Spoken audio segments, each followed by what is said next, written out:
രാജേന്ദ്ര വിശ്വനാഥ ആർലേക്കർ കേരളത്തിൻ്റെ പുതിയ ഗവർണർ സത്യപ്രതിജ്ഞ ചെയ്ത് അധികാരം ഏറ്റെടുത്ത് ഏതാനും മണിക്കൂറുകൾക്കുള്ളിൽ തന്നെ അദ്ദേഹം ചില പ്രവൃത്തികൾ ചെയ്തത് സർക്കാരിനെ ഞെട്ടിച്ചു എന്നാണ് പറയുന്നത്. അതായത് നിലവിൽ അദ്ദേഹത്തിന് ഏർപ്പെടുത്തിയ ഒരു സെക്യൂരിറ്റി സംവിധാനമുണ്ട്. ഈ സംവിധാനത്തിലെ ചില ഉദ്യോഗസ്ഥരെ അവിടെ നിന്ന് മാറ്റി. അപ്പം രാജ്ഭവനിലെ തന്നെ ചില ജീവനക്കാർ പറയുന്നു, ഇങ്ങനെ മാറ്റുന്നത് പകരം വരുന്ന ഉദ്യോഗസ്ഥരെ കൊണ്ട് ഗവർണറെ നിരീക്ഷിക്കാനാണെന്നൊക്കെ. അപ്പോൾ ഒരു സംശയം തോന്നിയപ്പോൾ ഗവർണർ നേരെ ADGP വിളിച്ചു വരുത്തുന്നു, ഇതേക്കുറിച്ച് അന്വേഷിക്കുന്നു. ശരിക്കും ഒറ്റ ദിവസം കൊണ്ട് ഗവർണർ അങ്ങനെ ഒരു നീക്കം നടത്തിയത് സർക്കാരിനെ ഒന്ന് ഞെട്ടിക്കാനാണോ? സർക്കാരിനെ ഞെട്ടിക്കാനാണോ എന്ന് ചോദിച്ചാൽ ഞാൻ അങ്ങനെ കരുതുന്നില്ല. കാരണം ഇപ്പോൾ ഗവർണർക്ക് ഏർപ്പെടുത്തിയ സെക്യൂരിറ്റി സംവിധാനം എന്ന് പറയുമ്പോൾ അതിനകത്ത് ചെറിയൊരു കറക്ഷൻ വേണം. ഗവർണർക്ക് ഏറ്റെടുത്തിയ സെക്യൂരിറ്റി സംവിധാനം തന്നെയാണ് അത്. മുൻ ഗവർണറുടെ സെക്യൂരിറ്റി സംവിധാനമായിരുന്നു. അതെ, ആരിഫ് മുഹമ്മദ് ഖാൻ്റെ സെക്യൂരിറ്റി ടീം, അദ്ദേഹത്തിൻ്റെ വിശ്വസ്തരായിരുന്ന പോലീസ് ഓഫീസർമാർ, CRPFകാരെ ഇടയ്ക്ക് കൊടുത്തിരുന്നു. മറ്റേ SFIക്കാരുമായിട്ടുള്ള പ്രശ്നമൊക്കെ ഉണ്ടാക്കി CRPF ഉണ്ടെങ്കിൽ പോലും കേരള പോലീസ് തുടരുന്നുണ്ടായിരുന്നു. അതിൽ 2 SIമാരും ഒരു സിവിൽ പോലീസ് ഓഫീസർമാരും അടങ്ങുന്ന ആരിഫ് മുഹമ്മദ് ഖാൻ്റെ വിശ്വസ്തരായ ടീം അംഗങ്ങൾ അവരെയാണ് പിൻവലിച്ചിട്ട് വേറെ ആളുകളെ വെച്ചു. അപ്പോൾ അതിനകത്ത് ഈ സർവീസിൽ ഇരിക്കെ വിരമിക്കാനുള്ള സമയമൊക്കെ ആയി വരുമ്പോൾ ആ സമയത്ത് സ്ഥലം മാറ്റം പാടില്ല എന്നൊക്കെ ഒരു വ്യവസ്ഥയുണ്ട്. ആ വ്യവസ്ഥയുടെ ലംഘനം നടത്തിയിട്ടാണ് തങ്ങളെ ഇപ്പോൾ ഈ ഗവർണറുടെ സുരക്ഷാ സേനയിൽ നിന്നും മാറ്റുന്നതെന്ന് ഈ ഉദ്യോഗസ്ഥർ ഗവർണറോട് പരാതി പറഞ്ഞു എന്നാണ് അറിയുന്നത്. അതേ തുടർന്ന് അദ്ദേഹം പരിശോധിച്ചപ്പോൾ ശരിയാണ്, അവരുടെ സർവീസും നിലവിലുള്ള ചട്ടങ്ങളനുസരിച്ച് അവരെ ഇപ്പോൾ മാറ്റാൻ പാടില്ലാത്തതാണ്. അപ്പോൾ ADGP മനോജ് എബ്രാഹിമിനാണ് ഇപ്പോൾ DGPയുടെ ചാർജ്. അതെ, DGP സ്ഥലത്തില്ല, ദർവേഷ് അദ്ദേഹം ദർവേഷ് സാഹിബ് ഇപ്പോൾ സ്ഥലത്തില്ലാത്തതുകൊണ്ട് DGP ഇൻ ചാർജാണ് മനോജ് എബ്രഹാം. അദ്ദേഹത്തെ ടെലിഫോണിൽ വിളിച്ചു, കാര്യങ്ങൾ ചോദിച്ചു. ഇത് അങ്ങനെ ചട്ടവിരുദ്ധമാണല്ലോ അവരെ മാറ്റുന്നതെന്ന് പറഞ്ഞു. ഉടനെ അത് ക്യാൻസൽ ചെയ്തു. അത് വേണമെങ്കിൽ സർക്കാരിനെതിരെയുള്ള ഒരു നടപടിയാണെന്ന് വ്യാഖ്യാനിക്കാം, ഒന്ന്. അല്ല, ഒരു സാധാരണ നടപടിക്രമമാണെന്നും പറയാം. ഇനിയിപ്പോൾ ഞാൻ കരുതുന്നില്ല മുഖ്യമന്ത്രി പിണറായി വിജയൻ തന്നെ ഉടനെ വിളിച്ച് പറഞ്ഞു കാണും. ചിലപ്പോൾ പറഞ്ഞും കാണാം കേട്ടോ. സാധാരണയിൽ നമ്മളൊരു സാധാരണ ഒരു നോർമൽ കോഴ്സ് ഓഫ് പ്രൊസീജിയർ, അതിൽ മുഖ്യമന്ത്രി അവിടെ 2 SIമാരും ഒരു കോൺസ്റ്റബിളും ഉണ്ടല്ലോ, അവർ ഗവർണറുടെ കൂടെ നിൽക്കുന്ന ഗവർണറുടെ ആളുകളെ അവരെ എങ്ങനെ മാറ്റിക്കളടേ എന്ന് പിണറായി പറഞ്ഞു കാണുമോ എന്ന് ചോദിച്ചാൽ പറഞ്ഞു കാണില്ല എന്ന് വിശ്വസിക്കാനാണ് എനിക്കിഷ്ടം. പക്ഷേ പിണറായി പറഞ്ഞിട്ടുണ്ടെങ്കിൽ അങ്ങനെ. ഇനി പിണറായി പറഞ്ഞിട്ടില്ലാതിരിക്കുമ്പോൾ DGPയോ അല്ലെങ്കിൽ അവിടുത്തെ ഒരു പ്രമുഖനായ അല്ലെങ്കിൽ സിറ്റി പോലീസ് കമ്മീഷണർ ആയാലും മതി, ഏതെങ്കിലും ഒരു ഹയർ ഒഫീഷ്യൽ നോക്കി. അവന്മാർ കുറേ നാളായിട്ട് ഗവർണറുടെ ആളുകളായിട്ട് അങ്ങനെ ഷൈൻ ചെയ്ത് നടക്കരുത്. എപ്പോഴും TV-യിലൊക്കെ വരുമാർ, ശരിയല്ലേ? ചില പോലീസുകാരെ സ്ഥിരം TV കാണാൻ അങ്ങനെ അവന്മാർ കുറേ കില്ലാടിയായിട്ട് നിൽക്കുകയാണ്. ഇനി അവന്മാർ പോയിട്ട് ട്രാഫിക്ക് പോയി നിൽക്കട്ടെ എന്ന് കുരുപൊട്ടിയ ഒരു ഓഫീസർക്ക് തോന്നിയിട്ട് ചെയ്തതും ആകാം. സാധ്യതയുണ്ട്. അതെ, കാരണം ഗവർണറുടെ കൂടെ എന്ന് പറയുമ്പോഴത്തേക്ക് പ്രത്യേകിച്ച് ഇപ്പോൾ വലിയ സാധാരണ പോലീസിങ്ങിൻ്റെ ഒരു ഭാരിച്ച ജോലിയൊന്നും ഗവർണറുടെ ഒപ്പം സഞ്ചരിക്കുക, ആ പരിവാരത്തിൻ്റെ കൂടെ പോവുക എന്ന് പറഞ്ഞാൽ മതിയല്ലോ. പരിവാരത്തിൻ്റെ കൂടെ പോകുന്നു, അതിൻ്റെ ചില സൗകര്യങ്ങൾ ആസ്വദിക്കുന്നു. പിന്നെ ഇപ്പോൾ ഗവർണറെ കാണിക്കുമ്പോൾ ഉടനെ ചാനലിൽ ഇവരുടെ മുഖം കാണാം. അങ്ങനെ ലൈം ലൈറ്റിൽ നിൽക്കുന്നത് ഇഷ്ടപ്പെടാത്ത കുറേ ആളുകൾ, എന്നാൽ ഇവരെ മാറ്റിയിട്ട് വേറെ ആളെ വെക്കാം, അതും സാധിക്കാം. ഇനി സിനുജി പറഞ്ഞ പോലെ സംഭവിക്കാം. ഇനിയിപ്പോൾ മറ്റേ ഗവർണർ പോയി, അടുത്ത ആ ഗവർണർ കൂടെ നിന്നവരൊക്കെ ഗവർണർ ആളുകളാണ്. ഇനി നമ്മുടെ 2 പിള്ളേരിരിക്കട്ടെ, ഇയാൾ എന്തൊക്കെ ചെയ്യുന്നറിയാം. ഇയാൾ മറ്റേ ഗവർണറെക്കാളും വലിയ കൊടൂര സംഖ്യയാണ്. ജനിച്ചതേ ശാഖയില.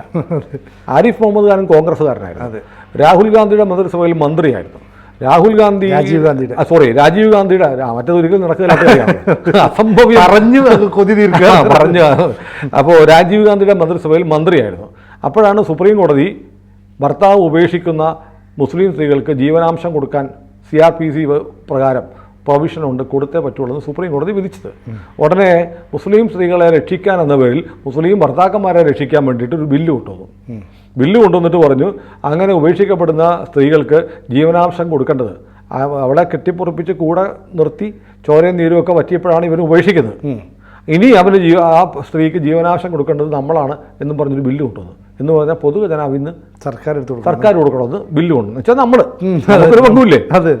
അങ്ങനെ ബില്ല് കൊണ്ടുവന്നപ്പോഴത്തേക്ക് അതിൽ പ്രതിഷേധിച്ച് കേന്ദ്രമന്ത്രി സ്ഥാനം പുല്ലുപോലെ വലിച്ചിറങ്ങി പോകുന്ന ആളാണ് ആരിഫ് മുഹമ്മദ് ഖാൻ. എന്നിട്ട് ആ മനുഷ്യനെയാണ് ഇവിടുത്തെ CPMകാർ അധികാരത്തിൽ രാഷ്ട്രീയ കാലുമാറ്റക്കാരനാണെന്ന് പറഞ്ഞത്. ഇവർക്ക് എന്ത് യോഗ്യതയുണ്ട്? ഇതേ CPM വന്ന് എന്ത് ചെയ്തറിയോ? ആരിഫ് മുഹമ്മദ് ഖാൻ ഈ നിലപാടെടുത്തപ്പോൾ ഷാബാനു കേസിൽ വിധി അപ്ഹോൾഡ് ചെയ്യണം, നടപ്പാക്കണം എന്ന് പറഞ്ഞവരാണ് CPMകാർ. ശരീഅത്ത് നിയമം പാടില്ല എന്ന് പറഞ്ഞവരാണ്. ഏകീകൃത civil code, uniform civil code നടപ്പാക്കണമെന്ന് ആവശ്യപ്പെട്ട് CPM അന്ന് കോഴിക്കോട് ഒരു വലിയ സമ്മേളനം നടത്തി. അതിൽ പ്രസംഗിക്കാൻ വിളിച്ചത് ആരെയാണ്? ആരിഫ് മുഹമ്മദ് ഖാനെയാണ്. അപ്പോൾ ആരാണ് അവസരവാദി?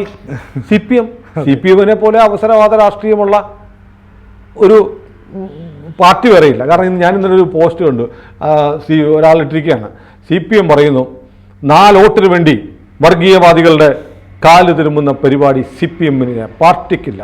എൻ്റെ ദൈവമേ, എനിക്ക് രോമാഞ്ച കുഞ്ചു കാണിക്കുക.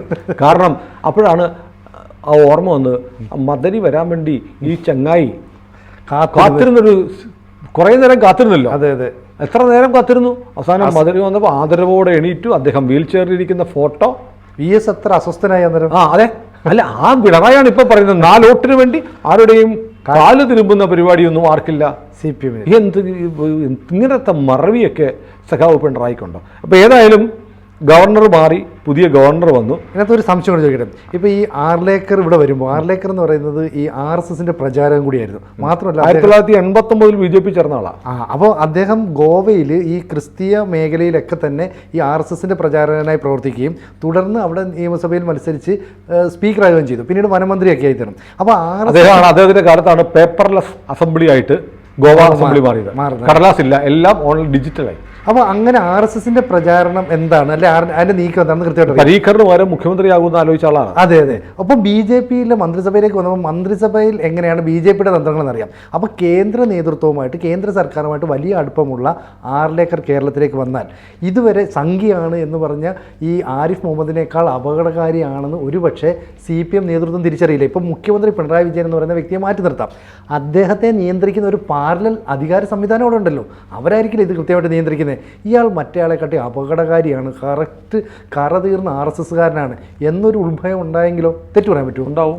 അല്ല, ഈ ഗവർണറെ നിയമിക്കുന്നത്, ഗവർണറുടെ നിയമനവുമായി ബന്ധപ്പെട്ട് ആർട്ടിക്കിൾ 153, 154, 153, 154 അനുച്ഛേദങ്ങൾ പ്രകാരമാണ് ഗവർണർ നിയമിക്കപ്പെടുന്നതും ഗവർണറുടെ അധികാരങ്ങൾ വിശദമാക്കിയിട്ടുള്ളതും. അതായത് ഗവർണറുടെ അധികാരം എന്ന് പറഞ്ഞാൽ, ഗവർണറെ കുറിച്ച് ഭരണഘടന പറയുന്നത് ഒരു സ്റ്റേറ്റിൻ്റെ എക്സിക്യൂട്ടീവ് തലവനെന്നാണ്. സ്റ്റേറ്റ് എക്സിക്യൂട്ടീവ്, അതിൻ്റെ ഹെഡ്, സർക്കാരിൻ്റെ തലവൻ. എൻ്റെ സർക്കാർ എന്നാണ് നയപ്രഖ്യാപന രേഖയിൽ പറഞ്ഞത്. എൻ്റെ സർക്കാർ അത് ചെയ്യും. അതുപോലെ സർക്കാരിൻ്റെ ഉത്തരവുകളുണ്ട്. By the order of governor എന്നാണ് പറയുന്നത്.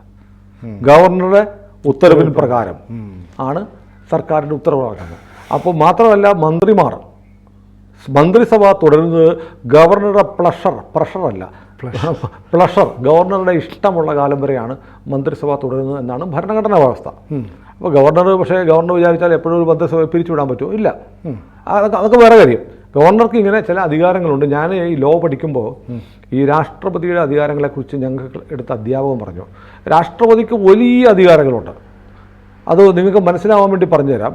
രാഷ്ട്രപതി ഒരു കസേരയിലിരിക്കുന്നു. അദ്ദേഹത്തിൻ്റെ മുന്നിൽ, ലോ കോളേജിൽ പറഞ്ഞ ഞങ്ങളുടെ മാഷ് എടുത്ത ആൾ വളരെ സിമ്പിളായിട്ട് ലോ വിശദീകരിക്കുന്നത്. അദ്ദേഹം നിങ്ങളുടെ മുന്നിൽ ഒരു മേശ, യു ആർ ദ പ്രസിഡൻറ്റ്, നിങ്ങളുടെ മുന്നിൽ ഒരു മെഷീൻ കണ്ടുവച്ചിട്ടുണ്ട്. നിങ്ങൾക്ക് തോക്കെടുക്കാം, ആരെയും വെടിവെക്കാം. പക്ഷേ നിങ്ങളുടെ കൈ രണ്ടും കെട്ടിയിട്ടിരിക്കുക പുറകിലേക്ക്. ഇതിനെങ്ങനെ വെടിവെക്കും? ഇതാണ് രാഷ്ട്രപതി എന്നാണ് പറഞ്ഞത്. അപ്പോൾ രാഷ്ട്രപതിയുടെ ഒരു പ്രതിനിധിയാണ് ഗവർണർ. ഗവർണർക്കും അധികാരങ്ങളൊക്കെ ഒരുപാടുണ്ട്, പക്ഷെ പ്രയോഗിക്കാൻ പരിമിതികളുണ്ട്. പിന്നെ ചില ഘട്ടങ്ങളിൽ രാഷ്ട്രപതിമാർ ഈ ചങ്ങല പൊട്ടിക്കാൻ ശ്രമിച്ചത്. ഗ്യാനി ഗെയിൽ സിംഗ് ഓർക്കുന്നില്ലേ? അതെ അതെ, നമ്മളൊക്കെ പഠിക്കുന്ന കാലത്തായിരിക്കും. അതെ, ഞാൻ പഠിക്കുന്ന സമയത്താണ്. ഞാൻ പഠിച്ചിട്ടുണ്ട്. പ്രസിഡന്റ് ഗ്യാനി സെയിൽ സിംഗിൻ്റെ കാലത്ത് ഞാൻ ഓർക്കുന്നുണ്ട്, കേരളകൗമുദി ദിനപത്രത്തിൻ്റെ ഒരു സൺഡേ സപ്ലിമെൻ്റ് സെയിൽ സിംഗിൻ്റെ പടം വന്നു. സെയിൽ സിംഗിനെ വിരൽ ചൂണ്ടി നിൽക്കുകയാണ്. എണ്ണി എന്നാണ് കൊടുത്തിരിക്കുന്നത്. അതായത് എണ്ണി പറയിപ്പിക്കുന്ന പ്രസിഡന്റ്. പ്രധാനമന്ത്രിയായിട്ട് ഭയങ്കര ഉടക്കാണ് സെയിൽ സിംഗ്. രാജീവ് ഗാന്ധി ആയിരുന്നു പ്രധാനമന്ത്രി, അല്ലെങ്കിൽ ഇന്ദിരാഗാന്ധി, ഏതായാലും പ്രധാനമന്ത്രിയുടെ പേര് ഞാൻ ഓർക്കുന്നില്ല. Subject to correction. പ്രധാനമന്ത്രിയുമായി ഏറ്റവും കൂടുതൽ ഏറ്റുമുട്ടിയ പ്രസിഡന്റായിരുന്നു ഗ്യാനി സെയിൽ സിംഗ്. അതേ കുറേ കാര്യങ്ങളൊക്കെ ചെയ്തു. നമ്മൾ കേരളത്തിൽ കാണുന്ന പോലെ കേന്ദ്രത്തിൽ പ്രശ്നം ഉണ്ടായിട്ടുണ്ട്. അപ്പോൾ ഞാൻ പറഞ്ഞു അന്നും. പക്ഷേ ഒരു ഗവർണർക്ക് അല്ലെങ്കിൽ രാഷ്ട്രപതിക്ക് ഒരു മന്ത്രിസഭയുടെ തീരുമാനം മാറ്റിവെക്കാം.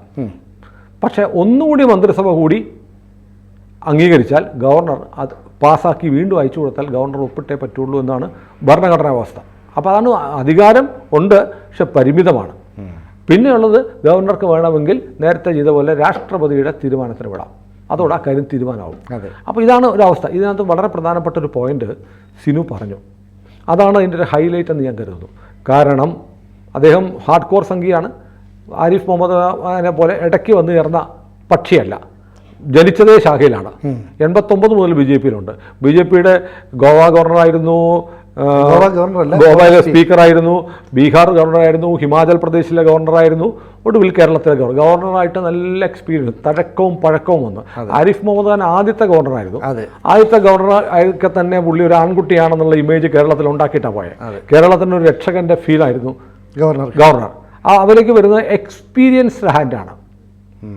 നല്ല ഗവർണർ പദവിയിലിരുന്ന് എന്തൊക്കെ ചെയ്യാം, എങ്ങനെയൊക്കെ ചെയ്യാം, എപ്പോൾ ചെയ്യാം, എന്തിനു ചെയ്യാം, എന്തൊക്കെ ചെയ്യാതിരിക്കാം എന്ന് കൃത്യമായി 2-3 സംസ്ഥാനങ്ങൾ ഭരിച്ച്, അതും വലിയ സംസ്ഥാനങ്ങളാണ്, കേരളം പോലെയൊന്നുമില്ല, ബീഹാർ പോലെയുള്ള സംസ്ഥാനങ്ങളിലൊക്കെ ഗവർണറായിരുന്ന് തഴക്കവും പഴക്കവും സിദ്ധിച്ചാണ് അദ്ദേഹം ഇവിടെ വരുന്നത്.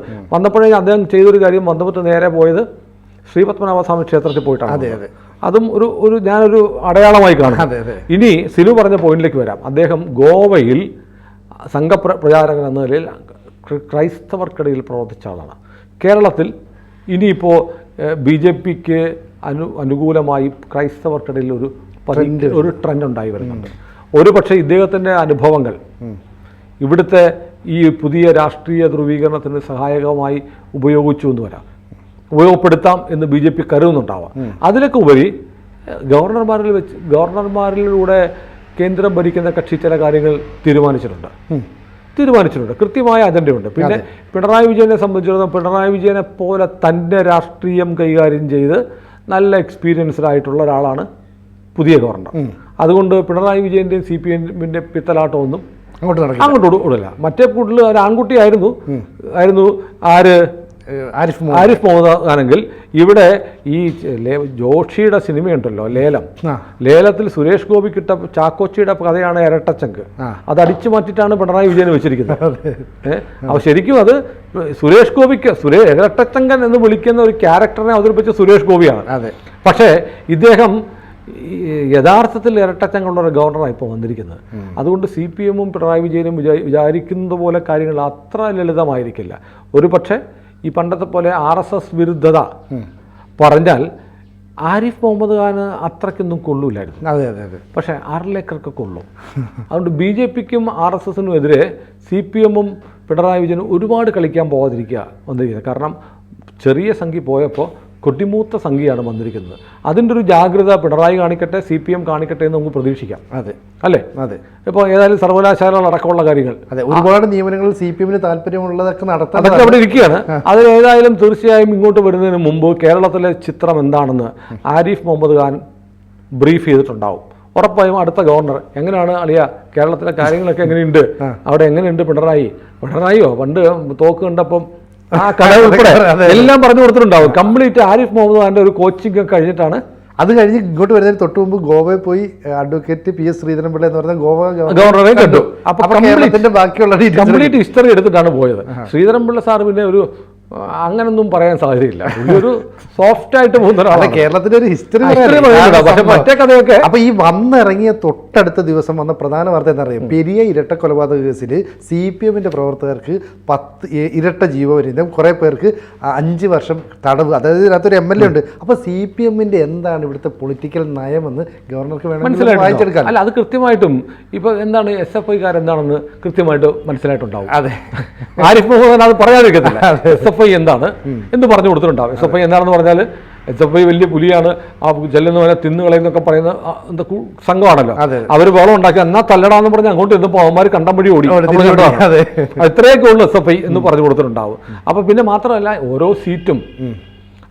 ഓരോ സീറ്റിലേക്കും വരുന്ന ആൾ മുൻപ് ചെയ്ത ആളിൻ്റെ ഒരു വഴിയെ ആണ് സ്വാഭാവിക പോവുക, പ്രത്യേകിച്ച് ഒരേ പൊളിറ്റിക്കൽ ഐഡിയോളജി നയിക്കുമ്പോൾ. അതുകൊണ്ട് ആരിഫ് മുഹമ്മദ് ഖാൻ ചെയ്ത കാര്യങ്ങൾ തുടർന്നു പോകാനാണ് സാധ്യത. CPMനെ സംബന്ധിച്ച് അടുത്ത 2 വർഷക്കാലം CPMന് കിട്ടാവുന്ന ഒന്നാന്തരം ഗവർണറാണ് കിട്ടിയിരിക്കുന്നത്. മര്യാദയ്ക്ക് ഭരിച്ചാൽ കൊള്ളാം. ഇല്ലെങ്കിൽ ആരിഫ് മുഹമ്മദ് ഖാനെ പോലെയല്ല, അതിനപ്പുറത്ത് CPMന്റെ അടുക്കള പൂട്ടി താക്കോലുമായിട്ട് ഗവർണർ പോകും. ഇതിനാണ് ഈ കടിച്ചതിനെക്കാട്ടിയും വലുതാണ് പുനത്തിന്. അളയിലിരിക്കുന്നതിനേക്കാളും വലുതാണ്. അപ്പോൾ CPM-ന്റെ അടുക്കള കൂട്ടിയാൽ ഉള്ള അവസ്ഥ എന്തറിയോ? കഞ്ഞി കുടിക്ക് വകയില്ലാതായിപ്പോൾ. അതുകൊണ്ട് ജാഗ്രത. പിണറായി വന്നിരിക്കുന്നത് വെറും പുലിയല്ല, ഒരു സിംഹമാണ്. അതെ. കൂടുതൽ വാർത്തകളും വിശേഷങ്ങളും നിങ്ങളിലേക്ക് എത്താൻ ABC മലയാളം സബ്സ്ക്രൈബ് ചെയ്യുക, ബെൽ ബട്ടണും അമർത്തുക.